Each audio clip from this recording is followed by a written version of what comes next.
Yagonadir vataning sening. Xurshid Davron. Vatan o'zi nima? Donishmandlardan biri vatan bu sening kindik qoning tomgan tuproq desa, ikkinchisi vatan bu sen suygan odamlar manzili deydi. Boshqasi vatan millat xotirasi deb zavqlanadi.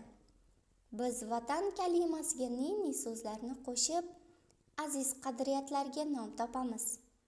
Vatan tuprog'i, vatan tuyg'usi, vatan tarixi, vatan kelajagi. Inson uchun havo, quyosh, suv, non, ota-ona qanchalik aziz va muqaddas bo'lsa, vatan ham shunchalik mo'tabardir. Vatan ona tuproqdan boshlanadi. Vatanga muhabbat shu tuproqqa, ona qishloq dalalariga, ko'klam chog'ida lolazorga aylangan qir adirlarga, olislarda yuksalgan moviy tog'larga, hatto yontog'u saksovuldan boshqa giyoh unmagan dashtu sahrolarga bo'lgan muhabbatdan boshlanadi. Vatan muhabbati ota-onaga, aka-ukaga, opa-singilga, do'st birodarga bo'lgan mehr bilan qo'shilib ketadi.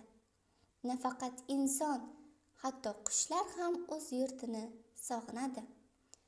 Daraxtlar o'z yurtlarini qo'msaydi. Aytishlaricha, Amerikada 1000 yilcha umr ko'radigan daraxt bo'lar ekan. Fransuzlar uni havas bilan o'z yurtlariga olib kelib ekishibdi. Nihollar o'sib, ko'kka bo'y cho'zibdi. Yillar o'tib, bog' o'rmonga aylanibdi. Ammo oradan 30-40 yil o'tgach, kutilmagan voqea yuz beribdi. Suv ichib yashnab turgan daraxtlar o'z-o'zidan qurib qolibdi. Olimlar falokat sabablarini izlay boshlashibdi. Uni aniqlashgach, hayratdan yoqa ushlashibdi. Bu daraxtlar qurigan pallada Amerika qit'asida qattiq qurg'oqchilik bo'lib, u yerdagi xuddi shu navli daraxtlar ham qurib qolgan ekan.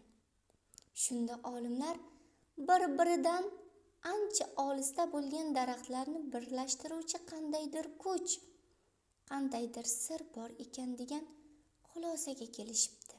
Ko'rdingizmi?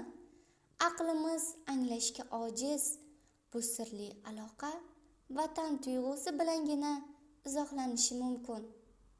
Vatan ona kabi yagona, yagonaligi bilan muqaddas va mukarramdir. Mukarramligi bilan esa bebaho va beqiyosdir.